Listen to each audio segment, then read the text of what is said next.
conflicting accounts of Pollock. How do you find out what is the true man? It's clear that in many ways Pollock was an extremely reprehensible human being who one would have found hard to like, particularly when he was drunk. He was insanely foul-mouthed, incredibly vulgar and abusive to women at times, kicked dogs in the street, had a terrible temper, was constantly in trouble in one form or another. He put heavy, heavy demands on the people around him. He was threatening, confrontational, depressive. He had this recurrent problem with alcohol that wouldn't go away. And yet, if you look back at his career, you see that his teacher in high school loved him and nurtured him. Then when he came to work with Benton, that Thomas Hart Benton brought Pollock virtually into his family, that his family nurtured him and protected him in the most extreme circumstances, even though he gave not that much back to them. It's clear that the magnitude of the flaws in this character were compensated for by some very, very strong personal magnetism. Magnetic or not, Pollock would never have been Pollock without his drip paintings, those radical assaults on tradition. He grew up in an age when Paris was the center of the art scene, and every aspiring American artist packed up his bags and went abroad to study.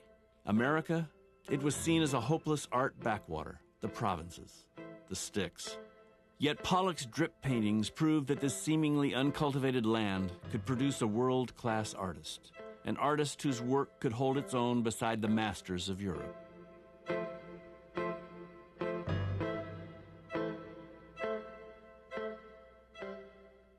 His background could not have been more humble. Born in the cowboy town of Cody, Wyoming in 1912, the youngest of 5 boys, Pollock grew up in a rootless and impoverished family. His father, a rancher who failed at most everything he tried, left the family when Jackson was just 9. So Stella McClure Pollock had her hands full. A strong, capable woman, she's been treated rather harshly in the Pollock literature. Some describe her as the cause of Pollock's emotional problems.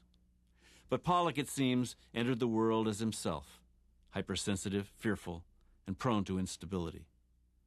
If anything, his mother doted on Jackson, as did his caring and better-adjusted brothers.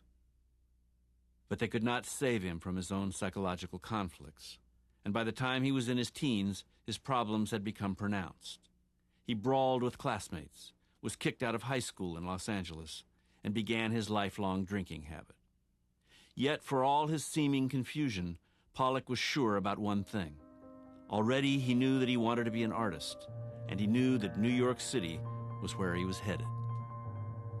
It's a funny thing that Pollock, who was a deeply insecure man, had a lot of personal difficulties, didn't communicate socially at all, felt by many of his friends to be almost tragically vulnerable in a certain sense, had an absolutely iron certainty that he was a great painter. He knew this one thing, and he had, even as a child, the enormous ambition to be an artist. He was not born with a talent to be one.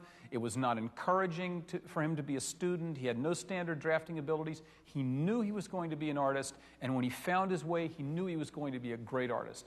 And he said this, Leo Castelli, the dealer who knew Pollock in the 50s, said, he said this without blustering. It wasn't pretentious. He just was convinced. Pollock may have been convinced of his greatness, but it would be a long time before the world was convinced. Getting there proved to be an arduous struggle. Some artists, like Mozart, find their voice almost indecently early, but Pollock was the opposite of a prodigy. He was one of art's great late bloomers, and to look at his early work, with its clumsy, clunky, and often inept attempts at drawing, is to realize how deep he would have to dig into art and into himself to achieve all that he did.